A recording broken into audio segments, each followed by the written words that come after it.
Canada Canada बहुत से बच्चे जाना चाहते हैं। कंसर्न्ड है सबके कि 25 लाख का जो खर्चा कनाडा जाने में आ जाता है, क्या वो वाजिब है?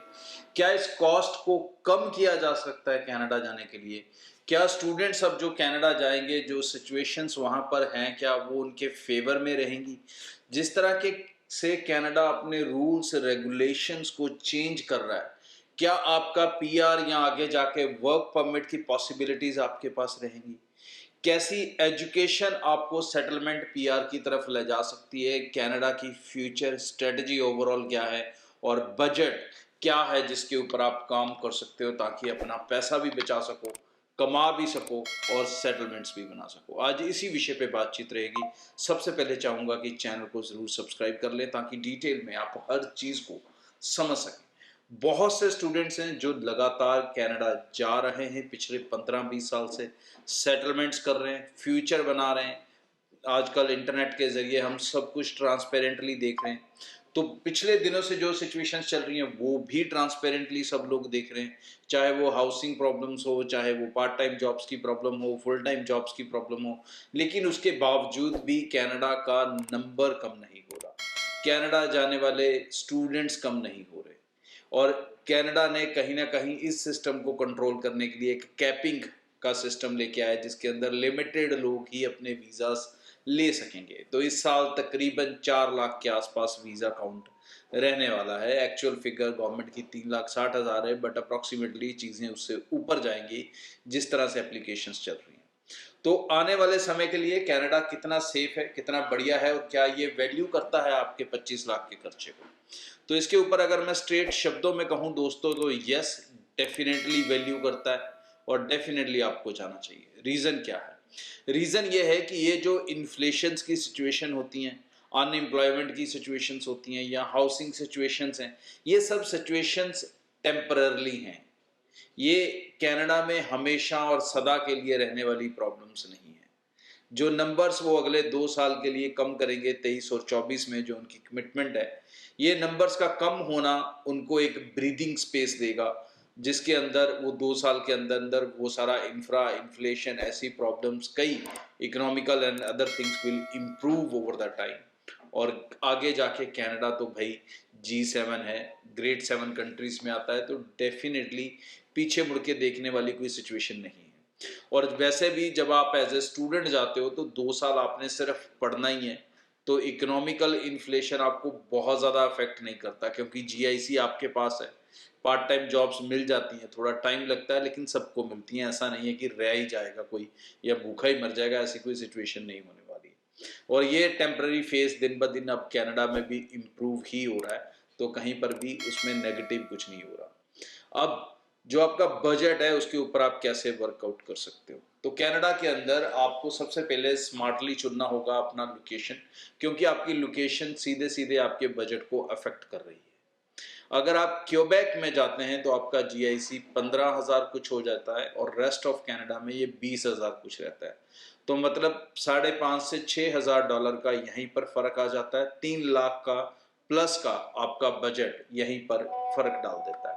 दूसरा फर्क आपको पड़ता है फी स्ट्रक्चर के अंदर। रेस्ट ऑफ कनाडा में एवरेजली जो फीसिस हैं स्टूडेंट की, वो तकरीबन 15 से 18,000 के बीच में मोस्टली कॉलेजेस की फीसिस हैं। क्यूबेक में कहीं ना कहीं फीसिस आप 12-13,000 में भी या उससे कम में भी कईयों में फाइंड आउट कर सकते हो। तो ये क्यूबेक आपको इकोनॉमिकली थोड़ा बजट वाइज सेफ कर देता है, अगर आपका बजट प्रायोरिटी है, अगर प्रायोरिटी है। Otherwise rest of the Canada definitely is welcoming for you, और वो सेफ है, निश्चिंत होकर जाएं। बच्चे जा भी रहे हैं, ऑलरेडी सीट्स कम पड़ रही हैं भाई। कितने बच्चे अप्लाई कर रहे हैं कि सितंबर की seats almost coming to age, और मुझे नहीं लगता कि जून के अंदर सितंबर इनटेक के लिए कोई एडमिशन हो पाएगा। मोस्टली एडमिशन्स खत्म हो जाएंगे। कई कॉलेजेस ने कई कोर्सेज के लिए ऑलरेडी अपने हाथ खड़े कर दिए। मास्टर्स वाले जो स्टूडेंट्स हैं, मींस जो यहाँ से ऑलरेडी ग्रेजुएट है या यहाँ से मास्टर्स किए, उनको मेरी यही एडवाइस है कि वो कॉलेजेस की तरफ ना जाएं, उनको PG डिप्लोमा करने की ज़रूरत नहीं है। They should go straight into masters degree programme.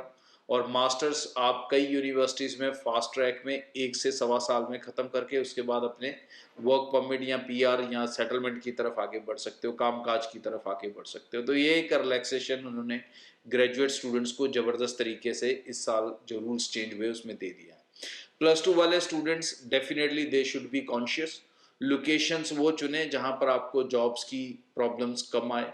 तो ओंटारियो पर्सनली तो मैं यही कहूँगा अवॉइड करें, रेस्ट आपकी चॉइस है भाई, रश इतना है कि बच्चे जाना रुकते ही नहीं है उसके लिए। बट एल्बर्टा हो, स्केचवान हो, मैनिटोबा हो, ये सब चीज़ें आपके लिए बेटर हो सकती हैं अगर कनाडा में आपको कोई संभालने वाला नहीं है। अगर संभालने वाला है कोई ओंटारियो में, ओंटारियो जा रहे हो तो थोड़ी देर वो संभाल लेगा अगर जॉब्स लेट भी मिलेंगी क्योंकि कंपटीशन ज़्यादा है। बस रेस्ट ऑफ द प्रोविंसेस में ये प्रॉब्लम आपको कंपैरेटिवली ओंटारियो के कम आने वाली है। तो Canada definitely a safe, budget friendly आप उसे बना सकते हैं अगर आप अपने डिसीजंस सही तरीके से लेंगे। और बाकी कोई कन्फ्यूजन है आपको अपने प्रोफाइल्स को लेके, कॉलेज सिलेक्शंस को लेके, कोर्स सिलेक्शंस को लेके, उसके लिए आप ब्रॉडवे टीम से कांटेक्ट कर सकते हैं। और एक चीज़ मैं जाते जाते बता दूं कि कनाडा के अंदर सबसे ज़्यादा इस टाइम शॉर्टेज चल रही है हेल्थ केयर सेक्टर में। सो हेल्थ केयर सेक्टर में कनाडा को बहुत से लोग चाहिए। तो जितने भी स्टूडेंट्स हैं, मेडिकल वाले, नॉन मेडिकल वाले, अगर आप लोग केयर वर्क या हेल्थ केयर या नर्सिंग जैसे प्रोग्राम्स में कहीं पर भी कनाडा में सिलेक्ट हो जाते हो, इंस्टीट्यूट्स में एडमिशन मिल जाती हैं, तो लॉटरी है, वीज़ा भी 100% आएगा और आपको वहाँ पर जाके जॉब्स अपॉर्चुनिटीज़ बहुत ज़्यादा रहने वाली। इस चैनल के साथ जुड़े रहें फॉर लेटेस्ट इंपॉर्टेंट अपडेट्स। आज के लिए इतना, थैंक यू। सो दोस्तों, इस चैनल को सब्सक्राइब कर लो ताकि कोई भी लेटेस्ट इंपॉर्टेंट इन्फॉर्मेशन फ्यूचर में आपसे मिस ना हो। बहुत सारे दोस्त वीडियो देखते हैं, चैनल सब्सक्राइब नहीं करते, बड़ी गलती करते हैं। दूसरी इंपॉर्टेंट चीज़, ब्रॉडवे के साथ अप्लाई कर रहे हो, चाहे किसी भी वीज़ा कैटेगरी के लिए स्टडी के लिए अप्लाई कर रहे हो, आप हमारी ज़ीरो लॉस पॉलिसी के साथ अप्लाई कर सकते हैं, जहाँ पर आप पैसा वीज़ा लगने के बाद भी दे सकते हैं और आपका कोई किसी तरह का नुकसान नहीं हो सकता अगर आप हमारी टीम से अप्लाई कर रहे हैं। तो ब्रॉडवे की टीम के साथ अभी से कांटेक्ट कर लें। हमारा एक ही कांटेक्ट नंबर है जो स्क्रीन पे दिख रहा है। ऑफिस हमारे पूरे नॉर्थ इंडिया में हैं।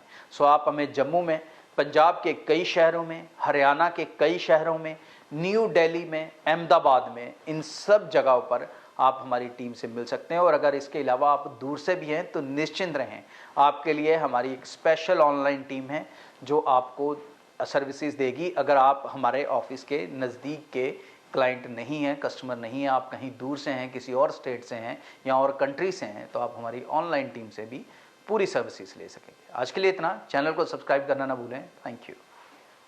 ब्रॉडवे ਤੁਹਾਡੇ ਵਿਦੇਸ਼ ਜਾਣ ਦੇ ਸੁਪਨਿਆਂ ਨੂੰ ਦੇਵੇਗਾ ਹਕੀਕਤ।